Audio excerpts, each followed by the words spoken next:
মুসা আলাইহিস সালাম এক বদমাশকে শহর থেকে ঘাড় ধাক্কা দিয়ে বাহির করে দিয়েছে। কয়েকদিন পরে ওহী আসছে, মুসা আলাইহিস সালাম, আমার ওলি মারা গেছে, জানাজা যে শরীক হবে জানাজা পড়াইতে হবে। তো মুসা আলাইহিস সালাম বলতেছে, আল্লাহ একা জানাজা পড়াবো কি কইরা, একা কি কইরা?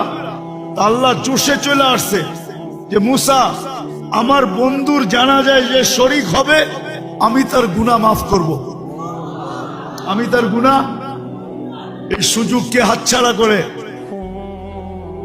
চলছে বনি ইসরাইল, যা দেখে জঙ্গলে পড়ে আছে ওই পুরান বদমাশ যাকে মুসা আলাইহিস সালাম বাহির করে দিয়েছেন। আর বনি ইসরাইল ছিল একটু গারতারা জাতি, গারতারা বুঝেন, রগ একটা বেকা আর কি। তো মুসা আলাইহিস সালাম বলতেছে, মুসা জীবনভর বহুত খেলা তো দেখাইলা, এটা কি শেষ খেলা? বদমাইশ আবার ওলি হইল কবে?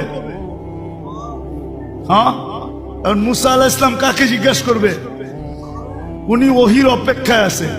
একটু পরে আল্লাহ ওহি পাঠাইছে, মুসা আলাইহিস সালাম ছিল তো বদমাশ সত্য, কিন্তু ফালাম্মা করুবাল মউত, আরবি শব্দগুলা কিন্তু ভালো মতে শুনে, ফালাম্মা করুবাল মউত, যখন মউত একবারে সন্নিকটে চলে আসছে, রাআ ইয়ামিনা ওয়া শিমালা, ডাইনে দেখছে বামে দেখছে, আমামা ওয়া আরাআ, সামনে দেখছে পিছে দেখছে, করিবা ওয়া বাঈদা, কাছে দেখছে দূরে দেখছে, ফালাম ইয়াজিদ আহাদ, কাউকে পায় নাই মনের কথা বলার জন্য। ফালাম্মা রাআল উফুক, আকাশের দিকে তাকায়া বলতেছে, ইয়া মান লা তাদুররুহু যুনুব,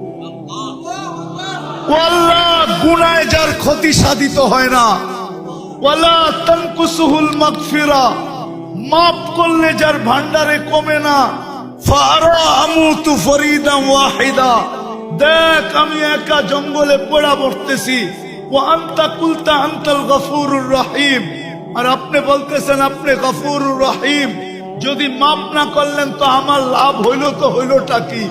আপনার এই নাম দিয়ে আমার কি লাভ হইল?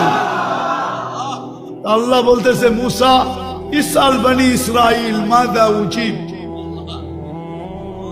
ও মুসা তুমি বনি ইসরাইলকে জিজ্ঞেস করো আলাইহিস সালাম আমি কি জবাব দিব? তো বনি ইসরাইল চিৎকার দিয়া বলতেছে, সাদাকতা ইয়া রাব্ব,